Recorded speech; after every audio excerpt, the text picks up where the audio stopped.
सभी को राधे राधे। फिर से लेकर आई हूँ एक और कहानी। उम्मीद करती हूँ ये सारी कहानियाँ आप सभी को अच्छी लगती होंगी ज़रूर, तभी तो आप इतने ध्यान से और प्यार से सुनते हैं। आप सभी के प्यार के लिए बहुत बहुत धन्यवाद। ये वृंदावन की एक सच्ची घटना है अलबेले भक्त की। वो रोज नित्य प्रति श्री बिहारी जी के दर्शनों के लिए जाते थे। उनके साथ वाले जो होते थे वो कहते थे कि आज तो ठाकुर जी ने ये नई चीज़ धारण की है, ऐसी माला पहनी है, ऐसी पोशाक पहनी है। अलबेले भक्त कहते, हाँ भैया बहुत सुंदर पोशाक थी, लेकिन कमाल की बात तो ये थी अलबेले भक्त को दर्शन ही नहीं होते थे बिहारी जी का। उन्हें बिल्कुल भी दर्शन नहीं होते थे। उनके साथ वालों को दर्शन होते थे मगर उन्हें नहीं। एक दिन वो कुटिया में जाकर फूट फूट कर रोने लगे। क्या मैं इतना बड़ा पापी हूँ कि मेरे ठाकुर जी मुझे दर्शन ही नहीं दे रहे? निश्चित ही मेरा कोई ना कोई बुरा कर्म है, शायद तभी तो बिहारी जी दर्शन नहीं देते। यही धारणा रखकर बिहारी जी के मंदिर रोज जाते। दिन रात महीने वर्ष बीत गए। एक दिन उन्हें इतना क्रोध आया कि अपनी कुटिया में बैठे हुए थे। अगर आज श्री बिहारी जी ने मुझे दर्शन नहीं दिया तो मैं यमुना जी में कूदकर आत्महत्या कर लूँगा। अलबेले बिहारी जी के दर्शन के लिए गए।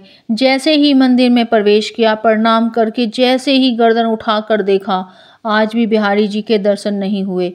अब तो आंखों में आंसू भर गए कि अगर बिहारी जी ने दर्शन नहीं दे रहे तो ऐसे तन का क्या करूं? अब नहीं रखना इस शरीर को, मैं ये शरीर छोड़ दूंगा। इतना आवेश में, इतने गुस्से में आए। साथ वालों से बोले, भैया तुम चलो, मैं अभी थोड़ा घूम कर आता हूँ।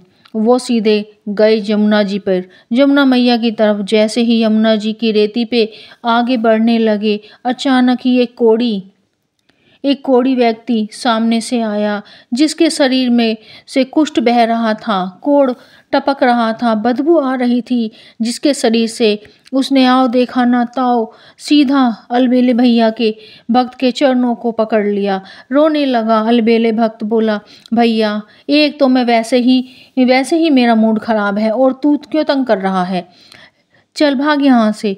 उस कोढ़ी व्यक्ति ने कहा, अलबेले भैया मैं नहीं जाऊँगा, ऐसे मुझे कोढ़ हो रखा है, तुमने देखा नहीं? हाँ हाँ देख लिया भैया। तो जा बिहारी जी से मांग, यमुना मैया से मांग, मुझसे क्यों मांगे?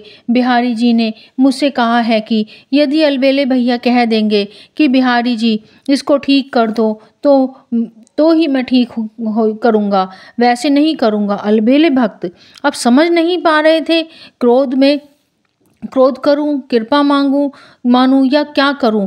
एक तरफ तो मुझे दर्शन नहीं देते और दूसरी तरफ कह रहे हैं कि यदि अलबेला कह देगा तो मैं इसे ठीक कर दूंगा।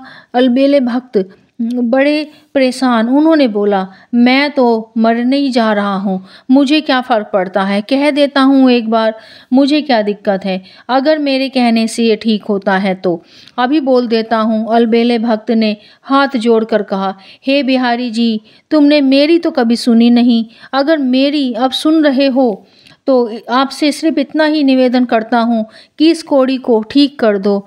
तुम अभी ठीक कर दो। मैं आपसे हाथ जोड़कर भीख मांगता हूँ, इसको ठीक कर दो। इतना कहना था कि उसी क्षण उसी कोढ़ी में से साक्षात बांके बिहारी प्रकट हो गए। जैसे ही श्री बिहारी जी को सामने देखा, आज तो कमाल की बात हो गई।